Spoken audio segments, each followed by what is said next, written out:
আমার আল্লাহর চেয়ারের সামনে 70,000 নূরের পর্দা থাকবে গো বাবা। আমার আল্লাহ ফেরেশতাদেরকে বলবে, ও ফেরেশতারা এই পর্দাগুলো একটু সরা দে। ফেরেশতারা যখন আমার আল্লাহর চেয়ারের সামনে 70,000 নূরের পর্দা উঠা দিবে গো বাবা, ওই জান্নাতি পাগলগুলা এক নজরে আমার আল্লাহর দিকে তাকায় থাকবে, আমার আল্লাহর দিকে তাকায় থাকবে।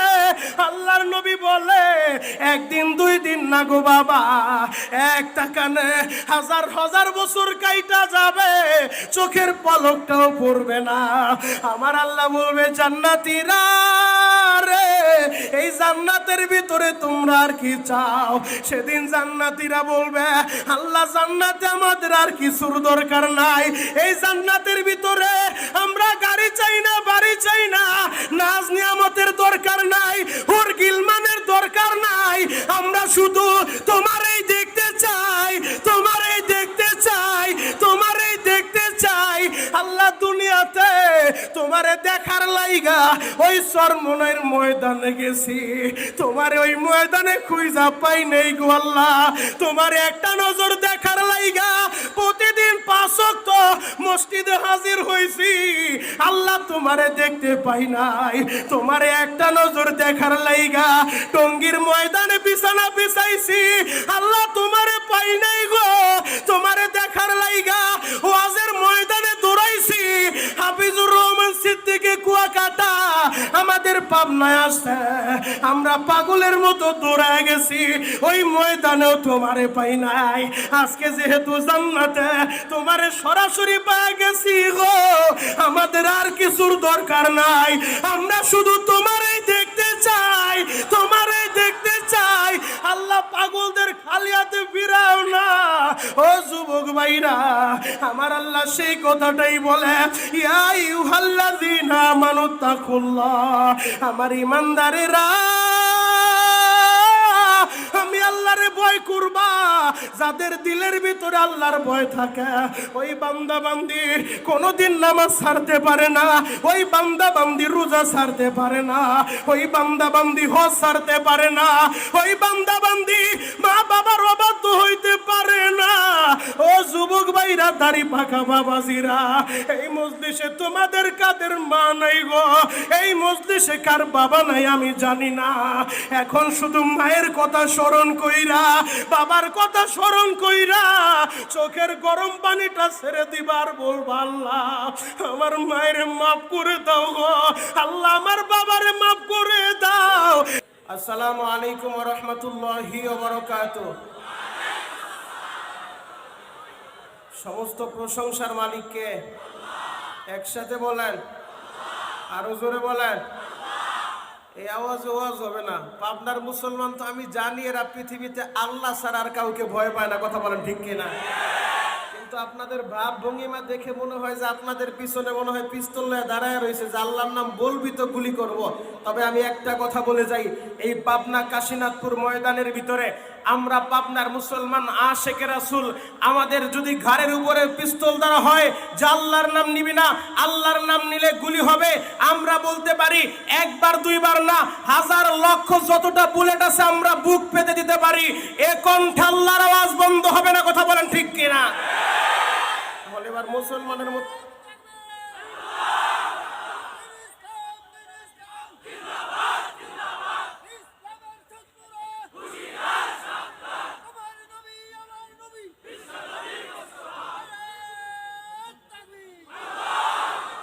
বারাকাল্লাহু ফি হায়াতি, সকলে বলেন আমিন, আরো জোরে বলেন আমিন। যুবকেরা দাঁড়াইতে সাহস পায় না, একজন মরতে মুজাহিদ মুরব্বী তারা প্রমাণ করে দিছে পাবনার মুসলমানের আল্লাহ ছাড়া কাউকে ভয় পায় না, কথা বলেন ঠিক কিনা? আজকে মুসলমানের কণ্ঠের আওয়াজ কমে গেছে বিদায় ওই ইসরায়েলেরা মুসলমানদের প্রথম কিবলা বাইতুল মুকাদ্দাস দখল করতে চায়।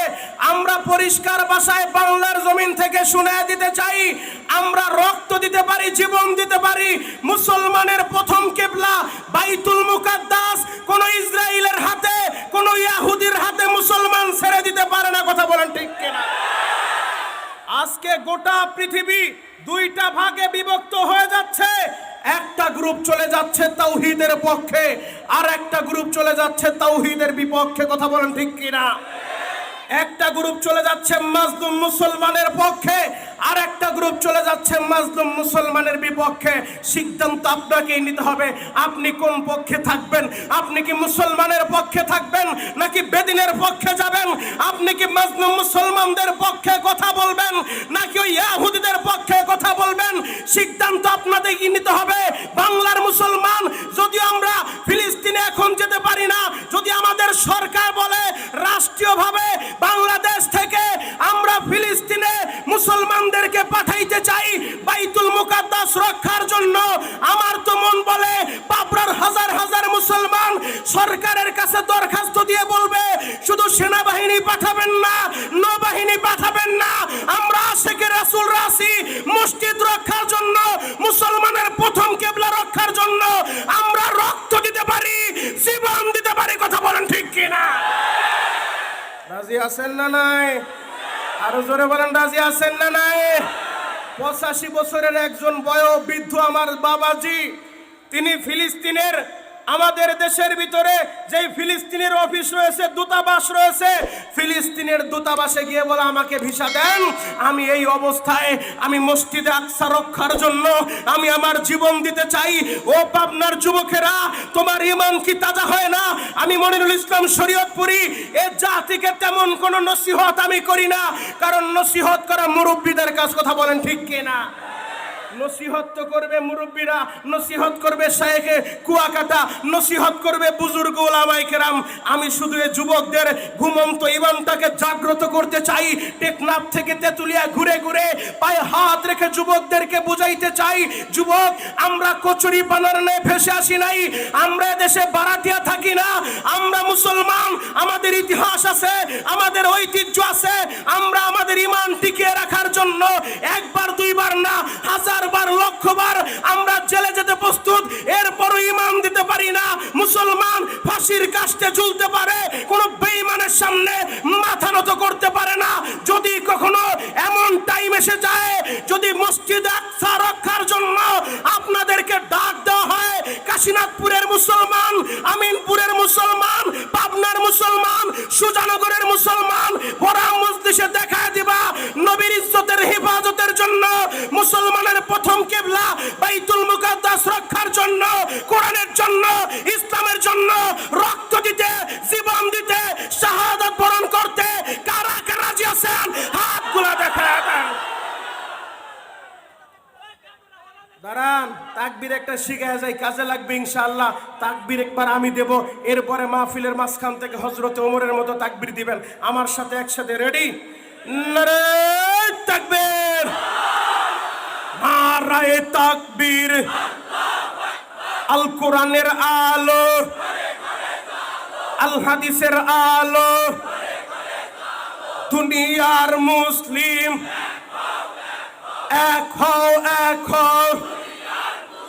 ইহুদিদের কালো হাত, ইসরায়েলের কালো হাত, নারায়ে তাকবীর। মারহাবা বলেন। আওয়াজটা খারাপ লাগছে? কষ্ট হয়?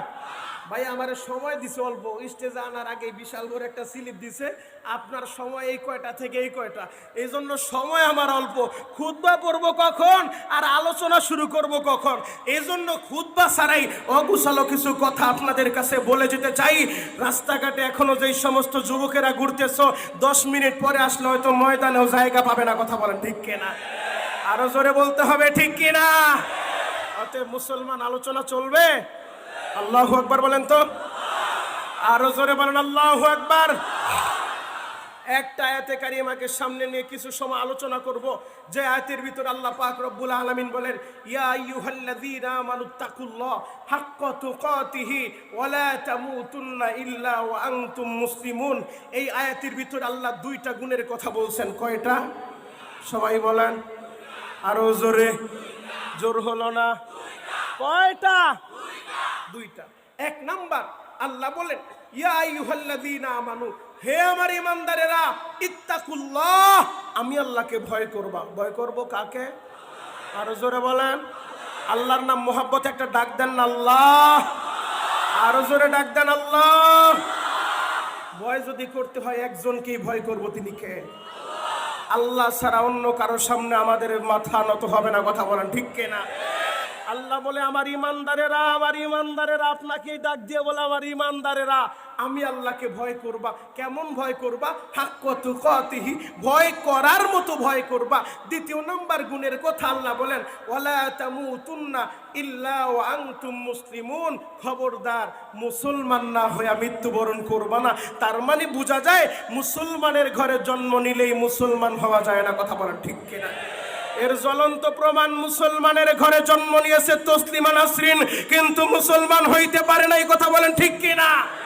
মুসলমানের ঘরে জন্ম নিয়েছে আসাদ নূরের মতো কুলাঙ্গার, মুসলমান হইতে পারে না। এই কথা বলেন ঠিক কিনা? মুসলমানের ঘরে জন্ম নিয়ে আসাদ নূর আমার নবীরে নিয়া কটাক্ষ করে, আমার নবীরে বোকা দেয়, আমার নবীর শানে বেয়াদবি করে। তার মানে বোঝা যায় মুসলমানের ঘরে জন্ম নিলেই মুসলমান হওয়া যায় না। কথা বলেন ঠিক? প্রথম নাম্বার যে গুণটা আল্লাহ বললেন, ইমানদারেরা আমি আল্লাহকে ভয় করবা, ভয় করার মতো ভয় করবা। এর নাম হলো তাকওয়া। আরবি পরিভাষায় যাকে তাকওয়া বলা হয়, তাকওয়া মানে আল্লাহর ভয়। যেই বান্দার দিলের ভিতরে আল্লাহর ভয় হাসিল হয়ে যায়, ওই বান্দা দিনের আলোতেও গুনাহ করে না, রাতের অন্ধকারেও গুনাহ করে না। মাহে রমজানে দিনের বেলা কেউ দেখবে না, গোপনে ঘরের দরজা বন্ধ করে দিয়া চাইলে ওই লোকটা ফ্রিজের ঠান্ডা পানি পান করতে পারে, কিন্তু করে না। একজনের ভয়, তিনি কে? আরো জোরে বলেন কে?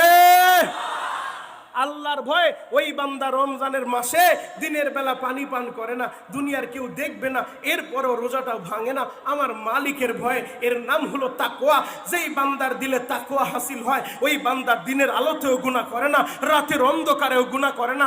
এই তাকওয়ার ব্যাটারি চার্জ দেওয়ার জন্যই মসজিদ, এই তাকওয়ার ব্যাটারি চার্জ দেওয়ার জন্যই মাদ্রাসা, এই তাকওয়ার ব্যাটারি চার্জ দেওয়ার জন্যই হক্কানি পীরের খানকা, এই তাকওয়ার ব্যাটারি চার্জ দেওয়ার জন্যই দাওয়াত ও তাবলীগের মেহনত, এই তাকওয়ার ব্যাটারি চার্জ দেওয়ার জন্যই ওয়াজ মাহফিল। কথা বলেন ঠিক কিনা? যাদের তাকওয়ার ব্যাটারি পরিপূর্ণ চার্জ থাকে, ওই বান্দার দুনিয়া একদিকে, ওই বান্দা দরকার হলে দুনিয়াকে লাথি মেরে ফেলে দিবে, এরপরে গুনাহ করবে না। কথা বলেন ঠিক? মুহতারাম হাজিরিন, জ্বলন্ত একটা প্রমাণ আপনাদের সামনে আমি দেয়া যাই।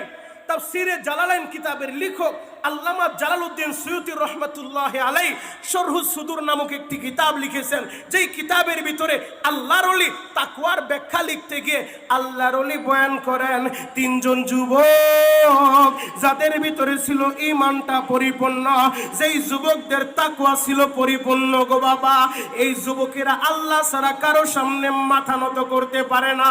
আল্লাহর ওলি আল্লামা জালালউদ্দিন সুয়ুতী রহমাতুল্লাহ আলাইহি লেখেন, ইমানদার তিনজন যুবক যখন তাদের দেশের ভিতরে জালিম শাসক আইন করে দিল, আমার এই দেশের ভিতরে কেউ আল্লাহর নাম নিতে পারবা না, আল্লাহরে আল্লাহ বলে ডাকতে পারবা না, যদি এই দেশে থাকতে হয় আমার সামনেই মাথা নত করবা। ও কাশীনাথপুরের ভাইরা, আমি আপনাদের কাছে জানতে চাই, যদি পাবনা কাশীনাথপুর এই কলেজ মাঠে দাঁড়াইয়া এলাকার কোন নেতা ঘোষণা দেয় আজ থেকে আর পাবনার জমিনে কেউ আল্লাহর নাম নিবা না, কেউ নবীর নাম নিবা না, কেউ মসজিদে যাইবা না, এই বক্তব্য দিয়া ওই নেতা কি সুস্থ অবস্থায় বাড়িতে যেতে পারবে? আরো জোরে বলেন। আমার মুরব্বী চাচাজি পায়ের 30 টাকা দামের সিরা জুতা খুলে বলবে, তোর মতন নেতার কপালে মারি, দরকার হলে জীবন দিব, আল্লাহর নাম বন্ধ করবো না। কথা বলেন ঠিক কিনা? অতএব মুসলমান, জালিম শাসক ঘোষণা দিয়া দিছে এই দেশে থাকতে হলে আল্লাহ বলা যাবে না, আমার সামনে মাথা নত করবা, মূর্তির পূজা করবা। ইমানদার কাকে বলে? তাকওয়ার গুণ যদি অর্জন হয়ে যায়, ইমানদার তিনজন যুবক জানায়া দিছে আমরা জীবন দিতে পারি, ইমাম দিতে পারবো না, আমরা কণ্ঠে আল্লাহর নাম নিয়েছি, আল্লাহর গোলামি করব, আল্লাহ ছাড়া কারোর সামনে মাথা নত করব না। যখন বাচ্চার কানে সংবাদ গেছে, বাচ্চা পুলিশ বাহিনী পাঠায় দিছে, ওদেরকে গ্রেফতার করে দরবারে নিয়ে আসো। তার মানে বোঝা যায় জেলখানায় শুধু চোর বাটপারেই যায় না, আল্লাহর ওলিরাও যায়। কথা বলেন ঠিক? আরো জোরে বলেন ঠিক কিনা? জেলখানায় শুধু চোর বাটপারেরাই যায় না, জোরখানার ভিতরে আল্লাহর ওলিরাও যায়। ইমামে আজম নুমান ইবনে সাবিত, ইমাম আবু হানিফা রাহমাতুল্লাহি আলাইহি, যার মৃত্যু হয়েছিল কারাগারের ভিতরে, নুমান ইবনে সাবিত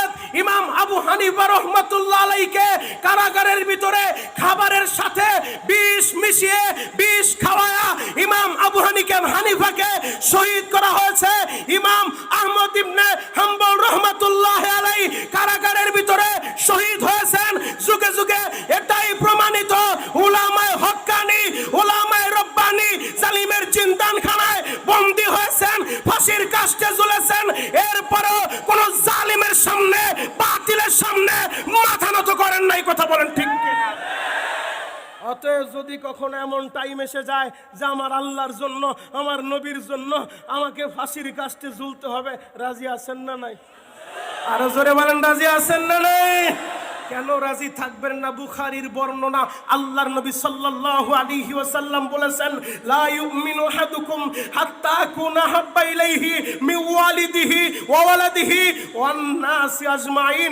সরকারে দু আলম নবীজি বলেছেন, একজন ইমানদার ততক্ষণ পর্যন্ত পরিপূর্ণ ইমানদার হতে পারে না, কামেল মুমিন হতে পারে না, যতক্ষণ পর্যন্ত নিজের মা বাবা, এমনকি নিজের জীবনের চাইতে নবীজিকে বেশি ভালো না বাসবে।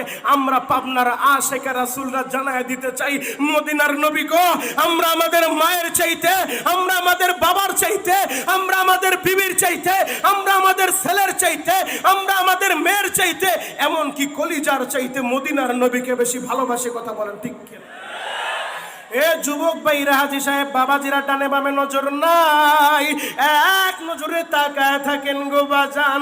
ইমানদার তিনজন যুবক জালিম শাসক যখন গ্রেফতার করে রাজ দরবারে নিয়ে গেছে গো বাবা, আল্লাহর ওলি আল্লামা জালালউদ্দিন সৈয়দী রহমাতুল্লাহ আলাইহি শরহুস সুদূর নামক কিতাবের ভিতরে লেখেন, এবার জালিম শাসক বলে, যুবকেরা, আমি শুনলাম তোমরা নাকি আল্লাহর গোলামি করবা, আমার সামনে মাথা নত করবা না, কথাটা কি সত্য? ইমানদারেরা বলে, বাদশাহ, আপনি যেই কথা শুনছেন কোনো সন্দেহ নাই, কোনো ভেজাল নাই, আমরা যতদিন বাঁচবো একমাত্র আল্লাহর গোলামি করব। আল্লাহু আকবার। জালিম বলে, কার সামনে দাঁড়ায় কি বলো, ভাইবা চিন্তা বলছো? বলে, বাদশা, আপনার ক্ষমতা আছে, যা মন চায় করতে পারেন, আমাদের ডিসিশন একটাই, যতদিন বাঁচবো ইমান নিয়ে বাঁচতে চাই। কথা বলেন ঠিক কি? জালিম বাদশা বলে, বড় ডেগ আনো। ডেক দিয়ে কি করবেন? বলে, ডেগের ভিতরে তৈল গরম করো, ফুটন্ত তৈলের ভিতরে তোদের একটা একটাকে ছেড়ে মাছের মতো ভুনা করে ফেলবো। যখন ফুটন্ত তৈল গরম করে ডেগের ভিতরে, তিন ভাইয়ের ভিতরে, একই মায়ের পেটের তিনটা ভাই, ইমানদার তিনটা যুবক, বড় ভাইকে যখন ডেগের দিকে নিয়ে যাচ্ছে, বড় ভাইকে যখন ফুটন্ত তৈলের ভিতরে ছেড়ে দিছে, ও পাবনার যুবকেরা, ও আশেকে রাসূল ভাইরা রে, আরে ইমানদার যুবকটা মুহূর্তের ভিতরে মাছের মতো বুনা হয়ে এই বডি থেকে গোশগুলো খসে খসে পড়ে গেছে, হাড্ডিগুলো খেরকুটার মতো আলাদা হয়ে গেছে। এবার জালিম বলে, দুইটা ভাই জীবিত আছো, এখনো সময় আছে, আমার পায়ে সেজদা দাও, আমার সামনে মাথা নত করো, তোমাদেরকে জীবিত ছেড়ে দিব, নয়তো তোমাদের পরিণতি তোমাদের ভাইয়ের মতো হয়ে যাবে। এবার দ্বিতীয় ভাইটা দাঁড়াইয়া একটা চিৎকার মেরে বলে, ও বাদশাহ,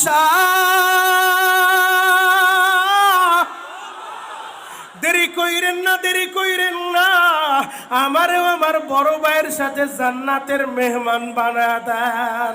বাদশা চোখগুলো বড় বড় করে বলে, যুবক রে, আমি তো কিছুই বুঝলাম না রে যুবক, তোমার ভাইকে ফুটন্ত তৈলের ভিতরে ছেড়ে দিয়া মাছের মতো বুনা করে ফেললাম, দুনিয়া থেকে বিদায় করে দিলাম, আর তুমি বলো জান্নাতে পাঠায় দিলাম, কি বলো? কিছুই বুঝলাম না। এবার যুবক বলে, বাদশাহ, জান্নাতের গেটের ভিতরে লেখা থাকবে, উদখুলুহা বিসালাম। ও বাদশা, আমরা তাকা দেখলাম ওই ফুটন্ত তৈলের ভিতরে, ওই জান্নাতের ভিতরে যেই বাক্য লেখা থাকবে, ওই বাক্যটা ডেগের ভিতরে দেখা যায় গো বাদশাহ। আমরা যা দেখি আপনি তো তা দেখেন না, আপনি দেখতেছেন আমার বাইরে দুনিয়া থেকে বিদায় করছেন, আর আমরা দেখতেছি আমার ভাইটা জান্নাতের মেহমান হয়ে গেছে। আজকে ইসরায়েলেরা দেখতেছে ফিলিস্তিনের মুসলমানদের মায়ের কোলগুলা খালি হয়ে যায়, আর ফিলিস্তিনের আমার মায়েরা তাকায় দেখে আমার ছেলেটা জান্নাতের মেহমান হয়ে গেছে, মেহমান হয়ে গেছে।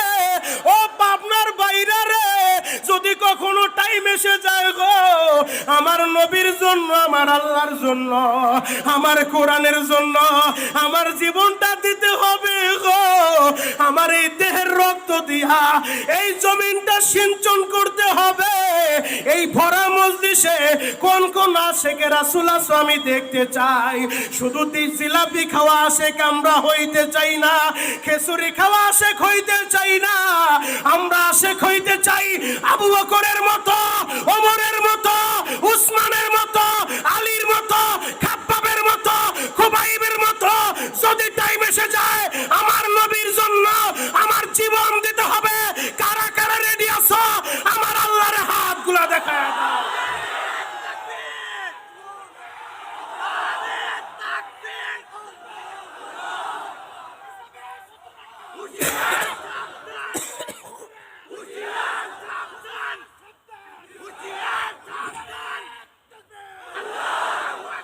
আপনাদের খারাপ লাগতেছে?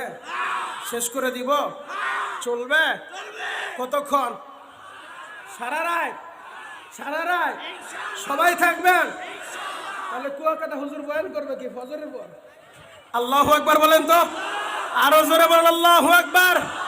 সবে যত সময় আল্লাহ চালায় চলবে ইনশা আল্লাহু আকবার বলেন। হে যুবক ভাইরা, হাজী সাহেব, বাবাজিরা, ডানে বামে নজর নাই, এক নজরে তাকায় থাকেন গো বাজান। এবার দ্বিতীয় ভাইটা ডাক দিয়ে বলে, ও বাদশাহ, দেরি করবেন না, দেরি করবেন না, আমারও আমার ভাইয়ের সাথে জান্নাতের মেহমান বানায় দেন।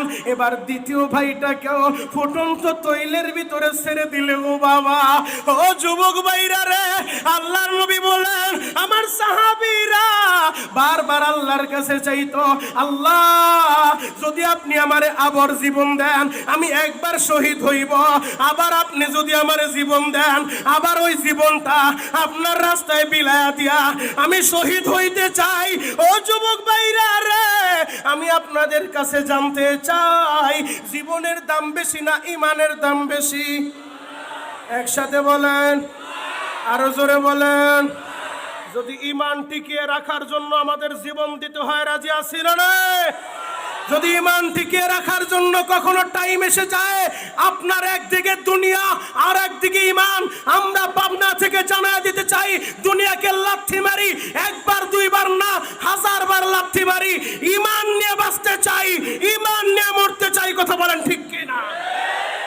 দ্বিতীয় ভাইটাকেও যখন ফুটন্ত তৈলের ভিতরে ছেড়ে দিছে, দুনিয়া থেকে বিদায় নিয়ে চলে গেছে, ছোট্ট ভাইটা পাগলের মতো হয়ে গেছে। আর দেরি সহ্য হয় না, একই মায়ের পেটের তিনটা ভাই, আমার দুইটা ভাই জান্নাতের মেহমান হয়ে গেছে। ও বাচ্চা, কেন দেরি করেন, কেন দেরি করেন? আমারও আমার ভাইদের সাথে জান্নাতের মেহমান বানায় দেন, জান্নাতের মেহমান বানায় দেন। বাদশা বলে তাড়াতাড়ি ওরে ফেলো। হঠাৎ করে একজন মন্ত্রী ডাক দিয়ে বলে, বাদশা নামদার, এই ভুল করবেন না, এই ভুল করবেন না। কেন, কি হয়েছে? বাদশা দুইটা ভাইকে ভরা মজলিসে সবার সামনে ফুটন্ত তৈলের ভিতরে ফেলে দিয়ে দুনিয়া থেকে বিদায় করে দিলেন। এরা আপনার সামনে মাথা নত করে নাই। যদি তৃতীয় ভাইকেও ফেলে দেন, এমনও হতে পারে সব সময় মারলেই জিতা যায় না, কোন সময় মারলেও কিন্তু হারে। কথা বলেন ঠিক কিনা? কারণ ওদের জানা নাই মুসলমানের রক্ত যেই জমিনে ঝরে ওই জমিনে কিন্তু কালিমার পতাকা উড্ডীন হয়। কথা বলা ঠিক কিনা? ইতিহাস তালাশ করে দেখেন, মুসলমানের রক্ত ঝরেছে বদরের প্রান্তরে। যেই বদরের প্রান্তরে এই বছর রমজানে আমি মনিরুল ইসলাম শরীয়তপুরি ওই বদরের মাঠে যখন গিয়েছি, সহ্য করা যায় না বাবা, সহ্য করা যায় না। মদিনা থেকে প্রায় 100 কিলোমিটার দূর ওই বদরের মাঠ, আল্লাহর নবী তার সাহাবীদের নিয়ে 17ই রমজান বদরের ময়দানে চলে গিয়েছেন। চিন্তা করতে থাকলাম, ডিজিটাল যুগে আমাদের গাড়িটা 100 কিলোমিটার বেগে চলে, আর নবীর সাহাবীরা রোজা অবস্থায় এই পাথরের এই মরুভূমিগুলা হেঁটে হেঁটে ওই বদরের মাঠে গেছে। এই কোরআনের জন্য বদরের মাঠে মুসলমানেরা রক্ত ঝরিয়েছে, বদরের ময়দান মুসলমানের কবজায় চলে এসেছে। কথা বলেন ঠিক কিনা? মুসলমানের রক্ত ঝরেছে ওহুদের মাঠে, ওহুদের ময়দান মুসলমানের কবজায় চলে এসেছে। তায়েফের ময়দানে বিশ্ব নবী রক্ত ঝরিয়েছেন। আল্লাহর নবীকে বেলা 10টা থেকে 5টা পর্যন্ত একই দিনের ভিতরে মারতে মারতে বেহুশ করছে, তাইফের ওই নির্মম যুবকেরা একটা বারো আমার নবীর প্রতি তাদের দয়া আসে নাই, দয়া আসে নাই, মায়া আসে নাই। পাথর মারতে মারতে পাগল বলে বলে যখন আমার নবীরে পাথর মারে, আমার নবী বেহুশ হয়ে আরে তাইফের ময়দানে পড়ে গেছে। চারটা পাহাড়ের মাঝখানে আমি গুনাহগার সেই জায়গাটাও দেখে আসছি, বানানো কোনো কথা বলছি না রে যুবক। ওই তাইফের যুবকগুলা যখন একবার মারছে বেহুশ হয়ে গেছে, আবার হুশ ফেরার পর আবার মারা শুরু করছে। আমার নবীর সাথে তার পালক পুত্র জায়েদ ছিল ওই সবরে। জায়েদ যখন দেখে আমার নবী বেহুশ হয়ে জমিনে পইরা রইছে, 2 দিন যাবত আমার নবী কোনো খাবার খায় না, জায়েদ পাগলের মতো একটা দৌড় দিয়া তায়েফের বাড়ি বাড়ি যাইয়া তায়েফের মহিলাদেরকে ডাক দিছে, ও তায়েফের মহিলারা তোমরা একটু পানি দিবানি, আমার বাবা মুহাম্মদ 2 দিন যাবত কোনো খাবার খায় না, আমার বাবা বেহুশ হয়ে পইরা রইছে, ও তাইফের মহিলারা একটু পানি তোমরা দিবানি। তাইফের নিষ্ঠুর মহিলারা 1 গ্লাস পানিও আমার নবীরে দেয় নাই গো বাবা। ও যুবক ভাইরা রে, যেই তাইফের ভিতরে আমার নবী রক্ত জড়াইলেন, আমার নবী মার খাইলেন, ওই তাইফটা মুসলমানের কবজায় চলে আসছে। তার মানে বোঝা যায়, আমরাও বুঝায় দিতে চাই, ও ইসরায়েলের ইহুদিরা তোমরাও কান খুলে শুনে রাখো। তোমরা ভাবতে পারো ফিলিস্তিনের মুসলমানদের রক্ত জড়াইছো, আমরা তো সেই তামান্না রাখি, সেই আশা রাখি, কারণ যেই জমিনে মুসলমানের রক্ত ঝরে ওই জমিনেই কালিমার পতাকা উড্ডীন হয়। সেদিন বেশি দূরে নয়, সেদিন বেশি দূরে নয়, মসজিদে আকসা মুসলমানের কবজায় আসবে, ফিলিস্তিন বিজয় হবে, বিজয় হবে, বিজয় হবে। কথা বলেন ঠিক কিনা?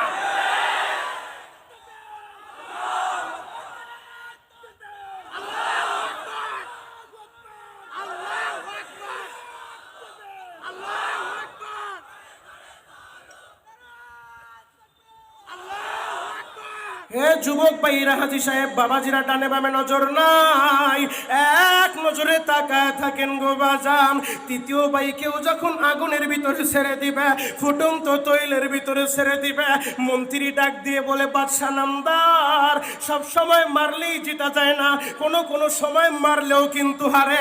এমন হতে পারে যারা দাঁড়ায় দাঁড়ায় তামসা দেখতেছে যে 3টা যুবক আপনি দুনিয়া থেকে বিদায় করে দিলেন, এরা আপনার সামনে মাথা নত করলো না, তখন আপনার ডানে বামে যারা আছে তারাও সিদ্ধান্ত নিতে পারে বাচ্চার পায়ে সেজদা দেওয়ায় কামিয়াবি নাই, ওই ফুটন্ত তৈলের ভিতরে জীবন দেওয়ার মধ্যেই কামিয়াবি। কথা বলেন ঠিক কিনা?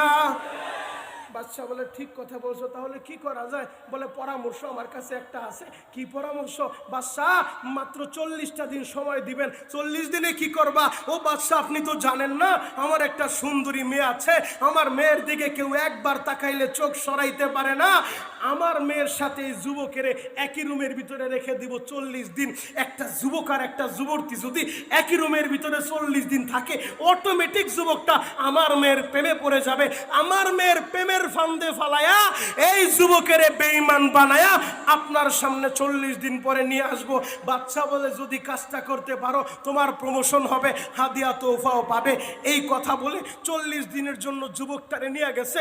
মন্ত্রী বাড়িতে যায় মেয়েটারে ডাক দিছে, মারে বাদশার কাছে অনেক প্রশংসা তোমার করছি, ও মা যে এইভাবে পালো এই যুবকের বুঝায়া সমঝায়া তোমার প্রেমের ফান্দে ফালায়া বেঈমান বানায়া 40 দিন পরে আমার সামনে দিবা, রুম থেকে বের হতে হবে না, খাবারগুলা রুমেই পৌঁছায় দিবে, তোমার যা দরকার হয় পৌঁছায় দিব, তোমার কাজ একটাই, এই যুবকের তোমার প্রেমের ফান্দে ফালাইবা। একই রুমের ভিতরে যখন যুবক আর যুবতীরে রাইখা দিছে, 40 দিন সময় নিছে গো বাবা। 40 দিন পার হওয়ার পর এবার ওই মন্ত্রী তার মেয়েরে ডাক দিছে, ও মা, একই রুমের ভিতরে 40 দিন যুবকের সাথে সময় কাটাইলা, মারে এই 40 দিন তোমাদের ভিতরে কত কিছু ঘটছে, কত কাহিনী হয়েছে, কিছু কারগুজারি আমারে শোনাও গো মা। বাদশার দরবারে দাঁড়াইয়া আমার তো বক্তব্য দেওয়া লাগবে, কি কি ঘটছে আমারে কিছু শোনাও। এবার মেয়েটা মাথাটা নিচের দিকে দিয়া আহারে চোখের গরম পানি গুলো ছেড়ে দিয়া কাম দেয়ার বলা, ও প্রাণের বাবা তোমারে কি কারগুজারি শুনাইব গো বাবা। আমি দুনিয়াতে কত মানুষ দেখছি গো বাবা, এই যুবকের মতো মানুষ আমি দেখি নাই গো বাবা। যদিও 40টা দিন একই রুমের ভিতরে ছিলাম গো বাবা, এই যুবক আর আমি একই পাশাপাশি ছিলাম। আমি কত দামি দামি গহনা পরিয়া সাজুগুজু করিয়া আমি যখন যুবকের সামনে দাঁড়ায় বলতাম, যুবক রে আমার দিকে একটা বার তাকাও, যুবকটা মাথাটা নিচের দিকে দিয়া কাঁদতো আর বলতো, বোন রে আমি তোমার দিকে তাকাইতে পারবো না, আমার দিলের ভিতরে আছে একজনের ভয়, তিনি কে? আরো মহাব্বতে বলেন কে? মেয়েটা কান্দে আর বলে, বাবা গো যখনই যুবকের সামনে দাঁড়াইতাম, যুবক 40 দিনের ভিতরে একটা বারও আমার দিকে তাকায় নাই। যুবক শুধু বুঝাইতে চায়, বোন রে আমার দিলের ভিতরে আমার আল্লাহর ভয় আছে। যদিও দেখো ঘরের ভিতরে কেউ নাই, তুমি আর আমি আছি, কিন্তু আমি দেখি আমার আল্লাহ ছায়া রইছে আমার দিকে ছায়া রইছে। ও যুবতী বোন রে, এই চোখ দিয়া তোমার দিকে তাকাইয়া আমার চোখগুলো আমি নাপাক করতে পারবো না। আমার চোখ দুইটা আমি পবিত্র রাখতে চাই। আমি জান্নাতে যাইয়া এই চোখ দিয়া আমি আমার আল্লাহরে দেখতে চাই, আল্লাহরে দেখতে চাই। ও আশেক রাসূল ভাইরা রে, ও চরমনাই পীরের মুরিদেরা, ও তাবলীগের ভাইরা, ডানে বামে নজর নাই, এক নজরে তাকা থাকবেন গো বাজান। এজন্যই তো আল্লাহর নবী বলে, হাসুরের ময়দানে যখন আল্লাহ জান্নাতীদেরকে জান্নাতের ভিতরে ঢুকা দিবে গো বাবা, আমার আল্লাহ তখন জান্নাতীদেরকে বলবে, ও জান্নাতীরা তোমরা যা কিছু ওয়াদা তোমাদের সাথে করেছিলাম তোমরা সেই নিয়ামত পাইছো নি? সমস্ত জান্নাতি মানুষগুলা বলবে, আল্লাহ ওলামায়ে কেরাম কোরআনের বয়ানের মাধ্যমে হাদিসের মাধ্যমে আমাদেরকে যেই জান্নাতের নিয়ামতের কথা শুনাইছে, ওই জান্নাত তো আমরা পাইছি, এর চাইতেও লক্ষ কোটি গুণ বেশি পেয়ে গেছি, একটা জিনিস এখনো পাই নাই। আল্লাহ বলবে, কি পাও নাই জান্নাতীরা? জান্নাতি মানুষগুলা সেদিন বলবে, ও দয়ার আল্লাহ ওলামায়ে কেরাম আমাদেরকে শুনাইছে, মনিরুল ইসলাম শরীয়তপুরি আমাদের পাবনা কাশীনাথপুর মহিলা ডিগ্রি কলেজ মাঠে আইসা আমাদেরকে শুনে গেছে, জান্নাতে নাকি তুমি জান্নাতীদের সাথে সরাসরি দেখা দিবা। আল্লাহ তোমার দেখাটা এখনো পাই নাই, আমরা তোমারে দেখতে চাই। আল্লাহ বলবে, জান্নাতীরা তোমরা অপেক্ষা করো, আমি আল্লাহ জান্নাতের ভিতরে তোমাদের সাথে সরাসরি দেখা দিব, সরাসরি দিদার দিব। ও যুবক ভাইরা রে, এক নজরে তাকায় থাকো, আমার মাওলার পাগল কয়জন আছো? কারা কারা জান্নাতে যায় আমার আল্লাহরে সরাসরি দেখতে চাও? দুইটা হাত আমার আল্লাহরে দেখায় দাও, গলা ফাটা আমার আল্লাহরে ডাক দাও, আল্লাহ আরো মোহাব্বতে ডাক দাও, আল্লাহ আরো জোরে ডাক দাও, আল্লাহ। আল্লাহ তুমি কবুল করো পাবনা বাসির, মাফ করিয়া উঠাইবা হাসরে। আল্লাহ তুমি কবুল করো কাশীনাথপুর বাসির, মাফ করিয়া উঠাইবা হাসরে। মালিক রে, এই ভরা মজলিসের দিকে একটা বার তাকায় দেখেন, এরা জান্নাতে যায়া আপনারে দেখতে চায় গো আল্লাহ। এই পাগলদের আরজি কবুল করে নেন, এই ময়দানে সবাইরে মাফ করে দেন গো আল্লাহ, খালি হাতে ফিরায় না। আজকে 20 অক্টোবর 2000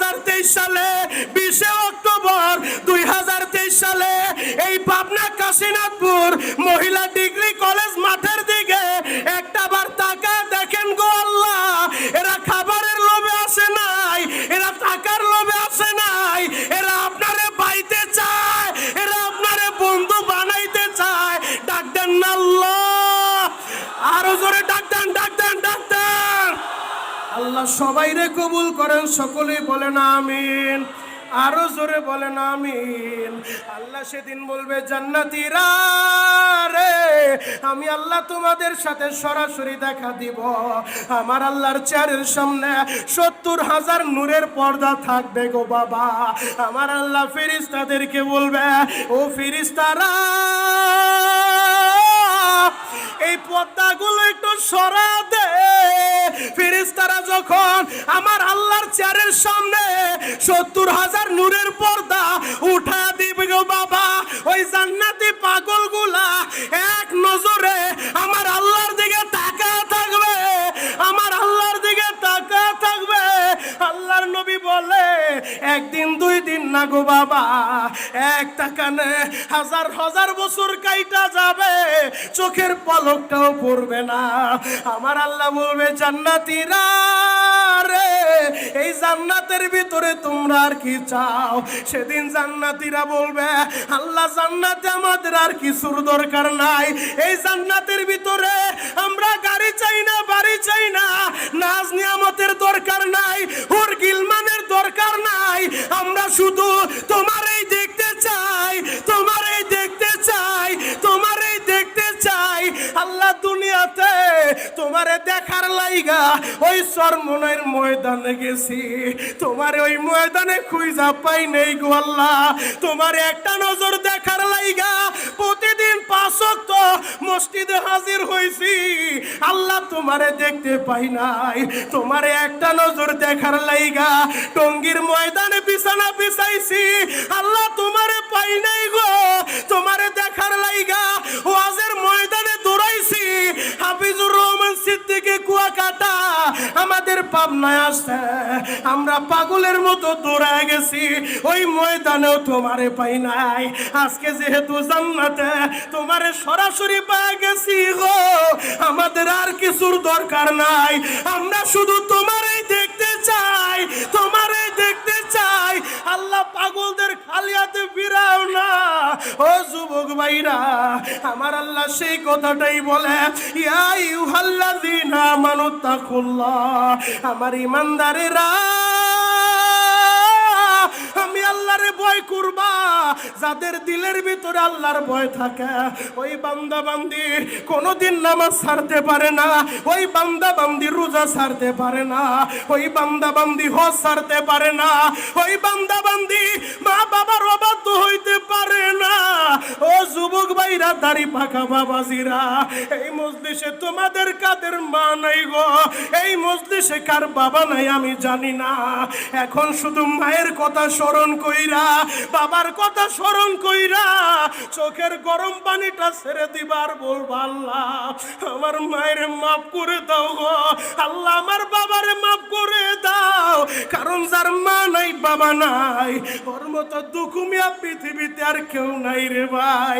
তোমার মা, তোমার মায়ের দিকে যদি একবার তুমি তাকাও গো ভাই, আমার নবী বলে, আমি বলি নাই, কুয়াকাটা হুজুর বলে নাই, আল্লাহর নবীর ঘোষণা, কোন সন্তান যদি মায়ের দিকে বাবার দিকে ভালোবাসার নজরে একবার তাকায়, আল্লাহ একটা কবুল হজের সওয়াব দিয়া দেয়। আল্লাহু আকবার। যার মা নাই, বাবা নাই, ওর মতো দুঃখ এই পৃথিবীতে কেউ নাই রে ভাই। জ্বলন্ত একটা প্রমাণ আপনাদের সামনে দেয়া যায়। আমি এই জায়গা আসার পর, কারণ আপনাদের পাবনা আমি অনেক প্রোগ্রাম করি, কাশীনাথপুর, এরপরে আপনাদের সুজানগর, ওই মাসুমদিয়া ইউনিয়নের নেতা শহীদ চেয়ারম্যান সাহেব, তার বাড়িতে আমি প্রোগ্রাম করছি। আজকে ওই জায়গা আসার পরে কথা হয়েছে, ও যুবকেরা, আমার একটা যুবক বলে, হুজুর আপনি একটু শরীয়তপুরের ওই সখীপুরের লঞ্চ ডুবার ঘটনাটা আমাদেরকে শুনে যাইবেন। বড় মজলিসে মাত্র 5টা মিনিটের ভিতরে আমি তোমাদেরকে শুনে যাইতে চাই। ডানে বামে নজর নাই, এক নজরে তাকায় থাকো যুবক। মায়ের পাগল কয়জন আছো, বাবার পাগল কয়জন আছো? বেশ কয়েক বছর আগে আমাদের শরীয়তপুর সখীপুরে একটা লঞ্চ ডুবছিল, আপনারা সবাই শুনছেন। ঢাকা সদরঘাট থেকে যে লঞ্চটা আমাদের শরীয়তপুরের উদ্দেশ্যে রওনা দিয়েছে ভাই, চাঁদপুরে টোটা যাওয়ার পর ওই লঞ্চটা ডুবে গেছে। ওই লঞ্চ লঞ্চের ভিতরে আমাদের শরীয়তপুরের একটা ছেলে ছিল, ইসলামপুর কাপড়ের দোকানে কাজ করত। যে যুবকটার নাম রিপন। রিপনের মায় ফোন দিছে, বাবা রে মাস শেষ হয়ে গেছে, বাড়িতে আসবা। ও বাবা, আমার ভালো একটা কাপড় নাই, আমার জন্য একটা কাপড় নিয়ে আসবা। আরে মা কি জিনিস রে ও যুবক, মা তো এমন মা, সন্তানের শরীরে ঈদের সময় নতুন কাপড় উঠায়া মা পুরান কাপড় পরে, বাবা পুরান কাপড় পরে। কথা বলেন ঠিক কিনা? রিপনের মা বলে, বাবা রে আমার জন্য একটা কাপড় নিয়ে আইসো। রিপন মাস শেষে বেতন পায়া কর্মচারীর কাজ করে মায়ের জন্য 2টা কাপড় কিনছে। শরীয়তপুরের লঞ্চে উঠছে, তাজপুরের ছোটায় যখন গেছে 3 নদীর মাথা, ওই মোহনায় যাওয়ার পরে, ত্রিমোহনায় যাওয়ার পরে যখন নদীর ভিতরে ঢেউ উঠে গেছে, জ্বর শুরু হয়ে গেছে, রিপন মায়ের টেলিফোন করছে, মা গো আমি তো লঞ্চে উঠছি গো মা, চাঁদপুরের ঠোঁটায় আমাদের লঞ্চটা আছে। ও মা, নদীর ভিতরে ঢেউটা গেছে গো মা, মনে হয় তোমার সাথে আর দেখা হবে না। রিপনের মা একটা চিৎকার দিয়া বলে, রিপন রে ও বাবা, আমারে কি শুনাইলি? তুই কোন জায়গায় আসোস রে বাবা বল, আমি মা এখনই আসতাছি। দেখবেন বিদেশের বাড়িতে ছেলে যদি অসুস্থ হয়ে যায়, অন্য কেউ জানার আগে মায়ের খবর হয়ে যায়, মায়ের দিলের ভিতরে খবর হয়ে যায় রে ভাই, মা পাগলের মতো হয়ে গেছে। হঠাৎ করে রিপন আবার ফোন দিছে, ও মা লঞ্চের ভিতরে পানি ওঠা শুরু হয়ে গেছে গো মা। লঞ্চের কেরানি মাস্টার জানায় দিছে, দোতলার মানুষ নিচতলায় নামবেন না, নিচতলার মানুষ দোতলায় আসবেন না। যে অবস্থায় আছেন ওই অবস্থায় আল্লাহরে ডাকতে থাকেন। নদীর ভিতরে ঝড় উঠে গেছে, লঞ্চটা আমরা নিয়ন্ত্রণ করতে পারবো না, মাগো আমার উপরে দাবি রাখো না। ও মা, তোমার জন্য কাপড় কিনে রওনা দিছি, মনে হয় কাপড়টা আর তোমারে পরাইতে পারবো না। আরে মায়ের সাথে কথা বলতে বলতে কিছুক্ষণ পর ওই লঞ্চটা যখন ডুবিয়া গেছে, আপনারা সবাই দেখছেন রে ভাই, সারা দুনিয়া দেখছে, শত শত মানুষ ওই লঞ্চের ভিতরে মারা গেছে। আরে রিপনের পকেটের ভিতরে আইডি কার্ডের ঠিকানা পাইয়া 3 দিন পরে যখন লাশটা উঠাইয়া সেনাবাহিনীরা দেখে লাশটা ফুলিয়া গেছে, গন্ধে কাছেও যাওয়া যায় না, প্যাকেট করিয়া, সাদা প্যাকেট করিয়া ঠিকানা অনুযায়ী সখীপুর নিয়ে রওনা দিছে। আরে বাড়ির নিকটে যখন গেছে, দুর্গন্ধে কাছে আসা যায় না, কোনো মানুষ কাছে আসে না। একজনের নাকে তো আর দুর্গন্ধ লাগে না রে যুবক, তিনি হলো মা। ওই মা এই মজলিসে কার যেন কবরে চলে গেছে, কার মা দুনিয়ায় নাই, মায়ের কথা শুই না এখন কাঁদতে থাকো রে ভাই। রিপনের মা আরে দৌড়া আসে, পচা লাশটারে বুকের সাথে জড়াইয়া মা দুঃখিনী ওই পচা লাশের উপরে চুমু খায় আর বলে, রিপন রে কি কাপড় কিনে আনলি রে বাবা, আমি মারে পরানোর আগে তুই নিজেই সাদা কাপড় পরলি। ও পাবনার বাইরা রে, ওই সাদা কাপড় একদিন আপনার শরীরে উঠবে, একদিন আমার শরীরে উঠবে। ওই সাদা কাপড়টা শরীরে ওঠার আগে, সাদা কাপড়টা শরীরে লাগানোর আগে এখনো সময় আছে। মায়ের মনে কষ্ট দিও না রে ভাই, এই মজলিসে যার মা আছে বাবা আছে, আমি তোমাদের পায়ে হাত রাইখা বলে যাই, কোনোদিন মায়ের কষ্ট দিও না।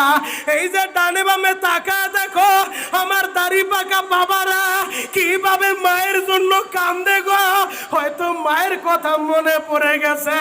শরীয়তপুরি ভাই আপনি বললেন মায়ের মনে কষ্ট দিও না, আমার তো মা নাই, আমি তো মায়ের কবরে শুয়াইছি।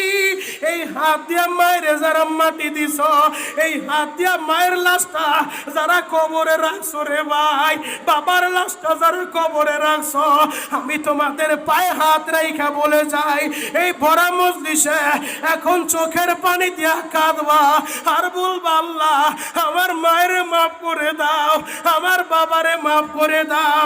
এই নয়াবাড়ি জামিয়া মাদানিয়া আকমালুল উলুম কওমি মাদ্রাসায় রাত্র 3টার সময় এসে দেখবা হেফজখানার ছেলেগুলা আরে কোরআনটা বুকে নিয়া কিভাবে তারা কোরআন তেলাওয়াত করে আর তাহাজ্জুদের নামাজ পড়া এলাকার মুরব্বীদের জন্য দোয়া করে।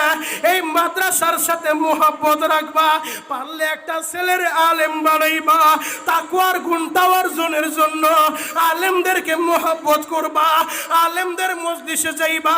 যদি তাকওয়ার গুণ অর্জন করতে পারো ওই সন্তান মা বাবার অবাধ্য হবে না। আল্লাহ আপনি আমাদের সবাইকে কবুল করেন, সকলেই বলেন আমিন। যার মা নাই বাবা নাই আপনি কি করবেন? আপনি এখন বসে বসে কাঁদবেন। আর যার মা আছে বাবা আছে আমার সাথে ওয়াদা দিবা, বাড়িতে যায় মায়ের হাতটা জড়ায় ধরবা আর বলবা মা গো আমার ভাই মনিরুল ইসলাম শরীয়তপুরি আমারে বলে গেছে তুমি আমারে মাফ না করলে আমার নামাজ রোজা হজ যাকাতে কাজ হইব না, আমার আল্লাহ আমারে মাফ করব না। মা গো দেও না আমারে মাফ কইরা। মায়ের হাত ধরে বাবার হাত ধরে বাড়িতে যায় ক্ষমা চাইবা। রাজি আছো যুবক? রাজি আছো? আল্লাহ সবাইকে কবুল করুক, সকলে বলেন আমিন। আর যার মা নাই বাবা নাই আপনার জন্য একটা সিস্টেম আমি রেখে যাই। মায়ের কথা স্মরণ করে বাবার কথা স্মরণ করে 20 বছর 30 বছর আগে আপনি এত টাকার মালিক ছিলেন না, আজকে আপনার পাবনা বাড়ি আছে, কাশীনাথপুর বাড়ি আছে, গাড়ি আছে, ব্যবসা আছে। 30 বছর আগে এটা ছিল না। আপনার মা ডিম বিক্রি কইরা কইরা আপনার লেখাপড়ার খরচ দিছে। যুবক এখন সরকারি চাকরি করো, বড় অফিসার হয়ে গেছো।